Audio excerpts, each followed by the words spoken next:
Ассалому алайкум, ҳамватони азиз. Ба шумо гуфта будам ки амин ма чиёра оятҳо ҳадисҳоро гуфтаҷӯ ки хоида метем шумо қирт мекунед. Яъне ки ма хел оддӣ карда ба шумо мефаҳмонам. Хаста то дар нисбати эҳтироми падару модар дар сураи Луқмон дар сураи Аҳқоф омадаги ки падару модарро эҳтиром кунед гуфтаги шумо шурӯъ карда оддӣ карда мефаҳмам. Дар ҳадиси пайғамбар мисол омадагие ки беҳтарин шумо касонест ки ба оилатон беҳтарин ҳастед.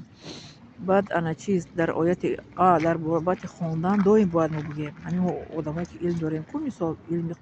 قرآنی اسلامی مثل زبان عربی همین باید که دویم در شما در یادتون آورده است که اولین آیتی که پیامبر محمد صلی الله علیه و سلم نازل بود این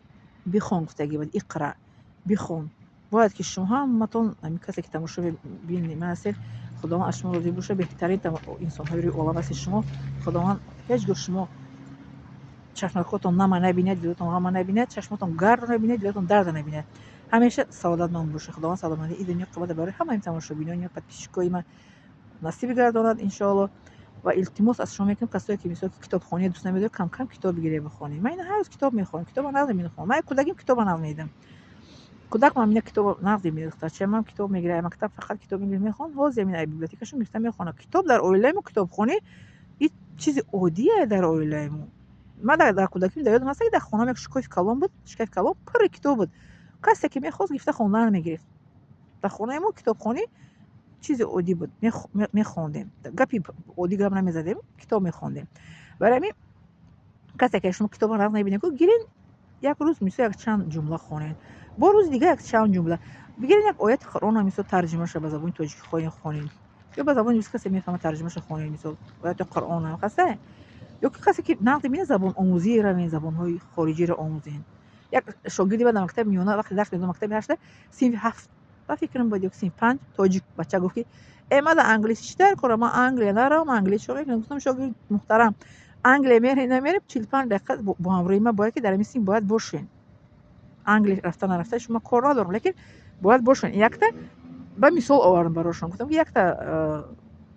برادری تاجیک در وقت مکتب زبان انگلیسی رو نقد نمی‌دیده بعد همو یک کلان میشه در یک شرکت خارجی شوفر شده کار میکنه بعد هم خارجی برای کاری خوبش او را میخوان که برای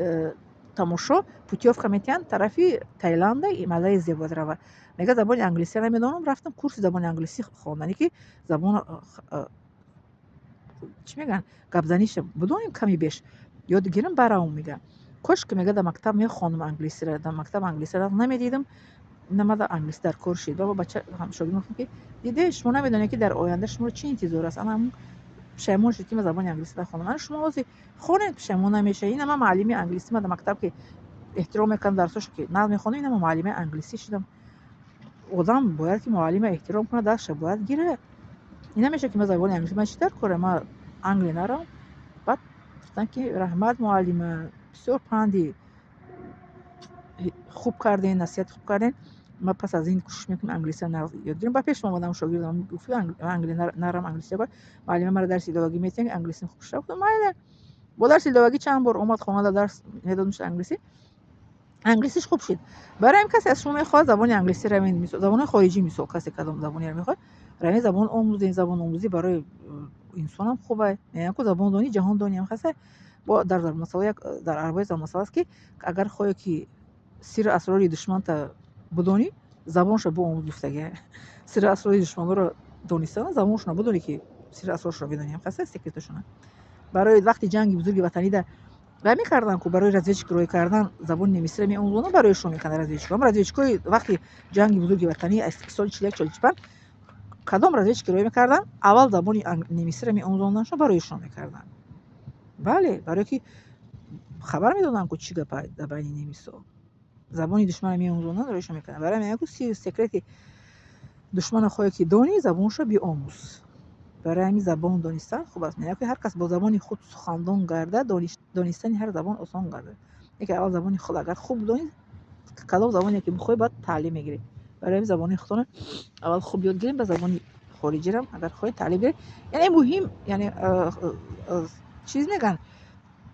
مقصدی گفت من است که بیکار باید نشینین شما آدم بیکار خدا بیزار میخواسته از بیکاری میگن کدوکاری تاجیکی رو مثلا زور داریم آدم بیکار خدا بیدار بیکاری کدوکاری برای همین تعلیم گیرین علم بازم علم امی لیلین امی اوچیس ای اوچیس را می اسلام میشتگی بود خونید باز خونید برای که به پیغمبر ما 3 مرتبه تکرار شده کلمه اقرا فهمیدین انا میره گرفتک در چیکار شعور کرد با همین شعورش بگیم قریب 80 سال آدما رو چیکار در تحت حکم خودش در آورد کمونیستی را فهمیدین خیلی خب لایک подписаться فراموش نمیادر مشون